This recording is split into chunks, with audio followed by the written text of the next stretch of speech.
Ever wondered how to get your beautifully formatted book out of Atticus and into a PDF? Ready for anything from a quick proofread to a print-on-demand service?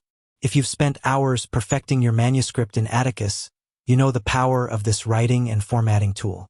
But getting that final, polished version into a universally accessible PDF can sometimes feel like the last hurdle. Well, today we're going to demystify that process, breaking it down into simple, actionable steps so you can confidently download your PDF from Atticus every single time. Before we dive into the nitty-gritty of the download process itself, let's take a moment to understand why downloading a PDF from Atticus is so crucial. Atticus is fantastic for writing and formatting, but a PDF is the industry standard for print-ready files. Whether you're sending your book to a professional editor for a final proof, uploading it to a print-on-demand service like KDP Print or Ingram Spark, or simply wanting a shareable, fixed-layout version of your work, a PDF is what you'll need.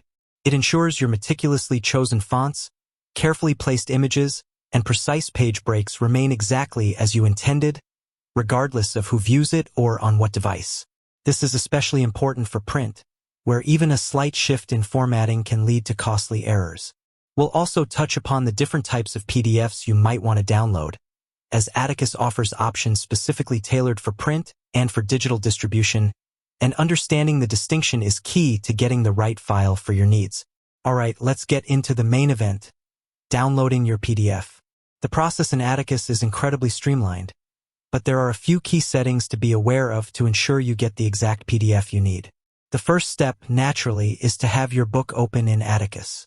Once you're in your project, look towards the top right corner of your screen. You'll see a button that says Export.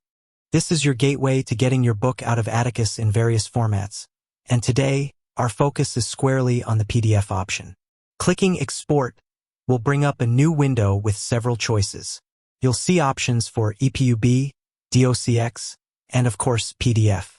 Select PDF. Now, here's where the customization begins, and it's crucial to pay attention to these settings. Atticus intelligently provides different PDF options based on your intended use. You'll typically see choices like print and web/digital. Let's break down the print option first, as this is often the most critical for authors aiming to publish physical books. When you select print, Atticus will present you with further configuration options. This is where you define your trim size, the physical dimensions of your printed book. Make sure this matches the trim size you've set up with your print-on-demand service, e.g., 6 by 9 inches, 5 by 8 inches. You'll also be able to choose whether you want bleed or no bleed. Bleed is essential if you have images or colored backgrounds that extend to the very edge of your page. It's a small margin that's printed and then trimmed off, ensuring no white edges appear in your final book.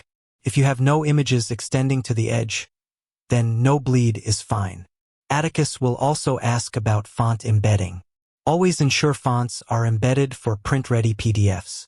This guarantees that your chosen fonts will display correctly regardless of the printer's system. Another critical setting under print is facing pages or spreads. For most print-on-demand services, you'll want to select facing pages as it outputs individual pages. Spreads is more common for viewing a book 2 pages at a time digitally.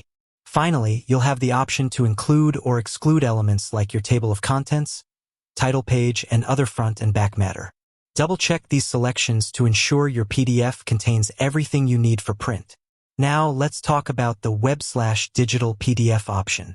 This is ideal for creating a PDF that's optimized for screen viewing. When you select web/digital, Atticus will typically reduce the file size and resolution of images, making the PDF lighter and faster to load on various devices. This is perfect for sending a quick proof to a beta reader, sharing a sample chapter, or even offering a free digital version of your book. Unlike the print option, web/digital PDFs generally don't require bleed or trim size considerations in the same way, as they aren't going to a physical printer. However, you'll still want to review the options for including or excluding certain book elements, just as with the print version. Once you've made your selections for either print or web/digital, the final step is to click the Export PDF button. Atticus will then begin generating your PDF.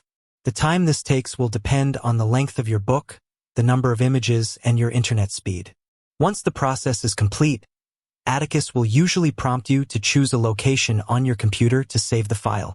Pick a memorable spot.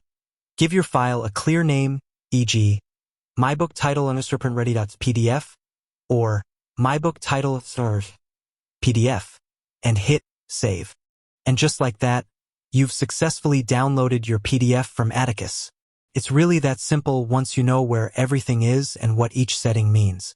Remember to always double-check your generated PDF after downloading.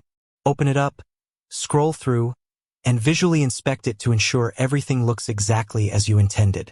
Pay close attention to page breaks, image placement, and font consistency.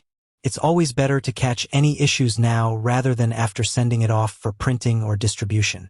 If anything looks off, you can always go back into Atticus, make the necessary adjustments, and re-export the PDF.